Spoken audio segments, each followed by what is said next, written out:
Hi, Narmeen. If you've been following developments regarding the NYPD over the last few years, you might be familiar with the term Copwatch. It is both an organization and a philosophy that encourages people to record with their cell phones encounters with the police.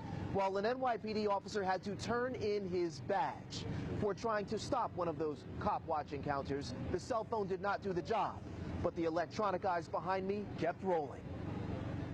The NYPD routinely tells the public, if you see something, say something. But in this case, Officer Jonathan Munoz saw something and, according to surveillance video and prosecutors, said something else that was anything but the truth. First, let's show you what really happened. Officer Munoz approached a woman on the sidewalk in March of last year when her friend, Jason Disisto, grabbed a cell phone and tried to record the encounter. Officer Munoz on the left and two of his partners can be seen grabbing Disisto's arm and going for his phone.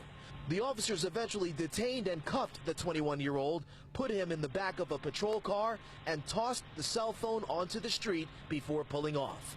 Now, let's move on to what Officer Munoz actually wrote in his report. It's clear he must not have known La Casa del Mofongo restaurant, where the stop and frisk encounter happened, has not one, but 3 surveillance cameras. Because Officer Munoz stated in his official report that Disisto went on the offensive, lunged, and tried to punch him. Disisto was even criminally charged with disorderly conduct and resisting arrest. Without the video in this case, that police statement would have been the only thing that the district attorney would have been able to rely on.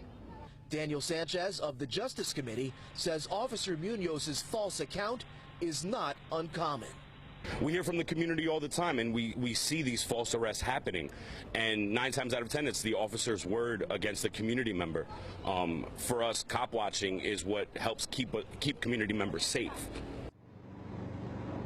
Officer Munoz, seen in this photo sitting during a court appearance, faces criminal charges of making a punishable false written statement and official misconduct. Civil rights attorney David Rankin, who represents Jason Disisto, tells Pix 11, quote, "We are heartened that the New York County District Attorney's Office chose to make an example out of Officer Munoz. The routine fabrications and misstatements by members of the NYPD has to stop, and we hope this indictment is a step in that direction." We've reached out to the NYPD for a response in this case. So far, we have not received one.